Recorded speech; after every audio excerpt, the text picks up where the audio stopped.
Hello welcome back to my channel. ഇന്ന് നല്ലൊരു അടിപൊളി സ്നാക്കിൻ്റെ റെസിപ്പി ആയിട്ടാണ് വന്നിട്ടുള്ളത്. നമ്മുടെ വീട്ടിലുള്ള ഇൻഗ്രീഡിയൻസ് ഒക്കെ വെച്ചിട്ട് റെഡിയാക്കി എടുക്കാൻ പറ്റിയ ഒരു സ്നാക്കാണ്. ബീഫും ചിക്കനും ഒന്നും കഴിക്കാത്തവർക്കും കഴിക്കാൻ പറ്റാത്തവർക്കൊക്കെ ഒന്ന് ട്രൈ ചെയ്ത് നോക്കാവുന്ന നല്ല അടിപൊളി ടേസ്റ്റി ആയിട്ടുള്ള ഒരു റെസിപ്പിയാണ്. അപ്പോൾ നമ്മൾ ഇതിൽ മെയിനായിട്ട് നമ്മൾ യൂസ് ചെയ്യുന്നത് ഉരുളക്കിഴങ്ങും ബ്രെഡും ആണ്. അപ്പോൾ ഇതൊക്കെ നമ്മൾ വീട്ടിൽ സാധാരണ ഉണ്ടാവുന്നതാണ്. അപ്പോൾ അത് വെച്ച് നല്ല സിമ്പിളായിട്ട് റെഡിയാക്കി എടുക്കാൻ പറ്റിയ ഒരു സ്നാക്കാണ്. വീഡിയോ സ്കിപ്പ് ചെയ്യാതെ കാണുക. ചാനൽ സബ്സ്ക്രൈബ് ചെയ്യാത്തവരുണ്ടെങ്കിലും ആദ്യമായിട്ട് കാണുന്നവരുണ്ടെങ്കിലും പ്ലീസ് ഒന്ന് സബ്സ്ക്രൈബ് ചെയ്യുക. വീഡിയോയിലോട്ട് പോകുന്നതിന് മുന്നേ വീഡിയോ ഒന്ന് ലൈക്ക് ചെയ്തിട്ട് കാണാം. അപ്പോൾ നമുക്ക് നേരെ റെസിപ്പിയിലോട്ട് പോവാം. അപ്പോൾ ആദ്യം ഒരു ബൗളിലോട്ട് ഒരു 3 ബ്രെഡ് ഇട്ടിട്ടുണ്ട്. അതിലോട്ട് ഒരു 1/4 കപ്പ് വെള്ളം ചേർത്ത് കൊടുക്കാം.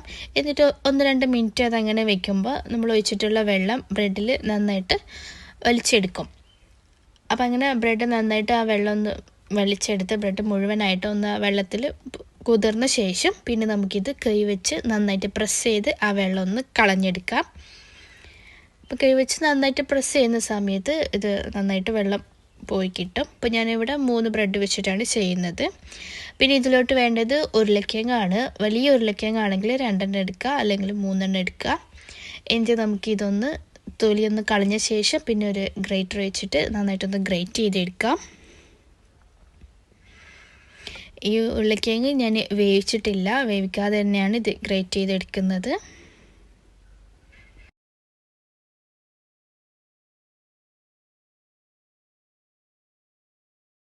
ഇത് നന്നായിട്ട് ഗ്രേറ്റ് ചെയ്തെടുത്ത ശേഷം നമ്മൾ നേരത്തെ മാറ്റി വെച്ചിട്ടുള്ള ബ്രെഡ് ഒരു ബൗളിലോട്ട് പൊടിച്ചിട്ടിട്ടുണ്ട്. കൈ വെച്ച് ജസ്റ്റ് ഒന്ന് പൊടിച്ചതാണ്. അതിലോട്ട് ഈ ഗ്രേറ്റ് ചെയ്ത് വെച്ചിട്ടുള്ള ഉരുളക്കിഴങ്ങ് ചേർത്ത് കൊടുക്കാം. പിന്നെ കൂടെ തന്നെ ഒരു മുട്ടയും ചേർത്ത് കൊടുക്കാം. പിന്നെ ഒരു ചെറിയ സവാള, അത് ചെറിയ സവാള ആയതുകൊണ്ട് തന്നെ മുഴുവനായിട്ട് എടുത്തിട്ടുണ്ട്. അത് ചെറുതായിട്ട് ചോപ്പ് ചെയ്തിട്ട് ചേർത്ത് കൊടുക്കുക. പിന്നെ 2-3 പച്ചമുളക് എരിവിനനുസരിച്ച് ചേർത്ത് കൊടുക്കാം. പിന്നെ വേണ്ടത് കുറച്ച് മല്ലിയിലയും കറിവേപ്പിലയും ചെറുതായിട്ട് കട്ട് ചെയ്തിട്ട് ചേർത്ത് കൊടുക്കുക. പിന്നെ ഒരു 1/2 ടീസ്പൂൺ കുരുമുളക് പൊടി, അതുപോലെ തന്നെ ഒരു 1/2 ടീസ്പൂൺ ചിക്കൻ മസാല പൗഡറാണ് ഞാനിപ്പോൾ ചേർത്തിട്ടുള്ളത്. പകരം ഗരം മസാല ചേർത്ത് കൊടുക്കാം. പിന്നെ നമുക്കിതിലോട്ട് ആവശ്യത്തിന് ഉപ്പും ചേർത്ത് കൊടുക്കാം. എന്നിട്ടിത് കൈ വെച്ച് നന്നായിട്ട് മിക്സ് ചെയ്തെടുക്കാം. നന്നായിട്ട് മിക്സ് ചെയ്ത ശേഷം അപ്പോൾ ഇതൊന്ന് ലൂസായിട്ട് ഒട്ടി പിടിക്കുന്ന പോലെയൊക്കെ ഉണ്ടാവും. അപ്പോൾ അതിലോട്ട് കുറച്ച് ബ്രെഡ് ക്രംസ് ചേർത്ത് കൊടുക്കാം. 1/4 കപ്പ് മുതൽ 1/2 കപ്പ് വരെ ചേർത്ത് കൊടുക്കാം. അപ്പോൾ അത് നമ്മളിത് കുഴച്ച് നോക്കിയിട്ട് ചേർത്ത് കൊടുത്താൽ മതി. നമുക്കിതിങ്ങനെ കയ്യിലിട്ടിട്ട് ജസ്റ്റ് ഒന്ന് ഷേപ്പ് ചെയ്തെടുക്കാൻ പറ്റണം. ആ ഒരു രീതിയിൽ നമുക്കിത് ബ്രെഡ് ക്രംസ് ഇട്ടിട്ട് ഒന്ന് കുഴച്ചെടുക്കാം.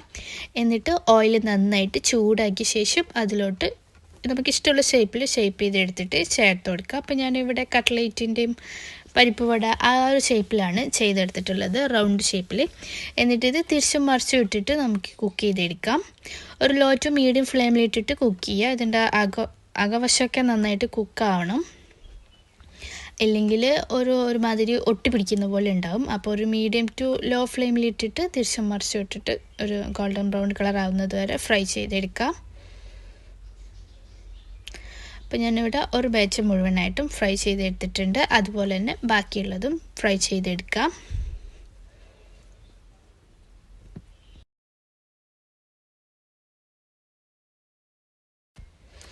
അങ്ങനെ ഇത് മുഴുവനായിട്ടും ഞാൻ ഫ്രൈ ചെയ്തെടുത്തിട്ടുണ്ട്. ഇത് ഒരു ചെറു ചൂടോടെ തന്നെ കഴിക്കുമ്പോഴാണ് നല്ല ടേസ്റ്റ് ഉണ്ടാവുന്നത്. ഒരുപാട് ചൂട് തണിഞ്ഞു പോയാൽ അത്ര ടേസ്റ്റ് ഉള്ളതായിട്ട് തോന്നില്ല.